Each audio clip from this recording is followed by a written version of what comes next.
Bonsoir à tous, je suis heureux de vous retrouver pour ce nouveau journal.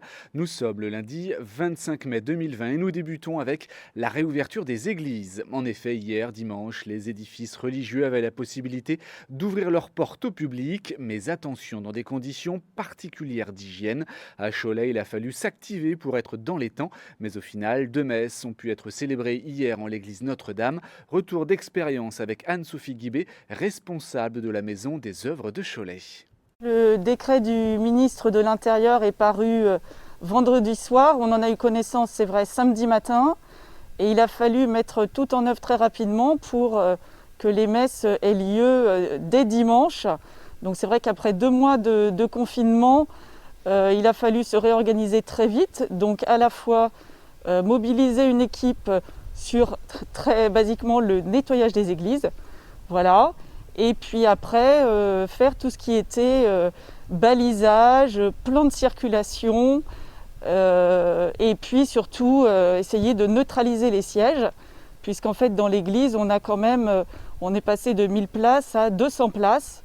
Donc à la fois en neutralisant 2 sièges sur 3, et puis une rangée sur 2 était elle aussi neutralisée.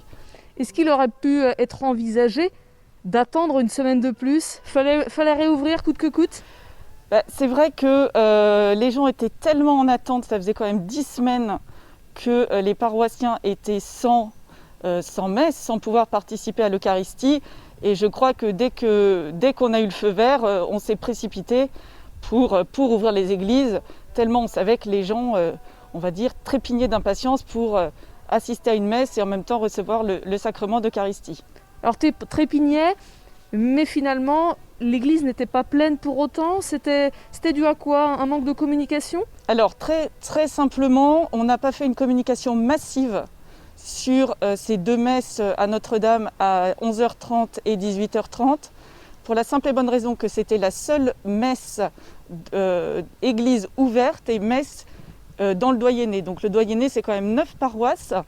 Donc c'est vrai qu'on s'est dit, si on faisait une communication massive, ça aurait été dommage que des gens restent à la porte de l'église. Donc ça s'est diffusé par certains canaux, groupe WhatsApp, Facebook, etc. Et peut-être qu'aussi les gens ont eu peur de rester à la porte de l'église. Donc finalement, ça s'est très bien régulé. Tous ceux qui voulaient assister en tout cas à une Eucharistie ont pu y assister et personne n'a été refoulé à la porte des églises. La semaine prochaine, on peut s'attendre à quoi? Une seule église ou vous allez ouvrir à plus d'édifices?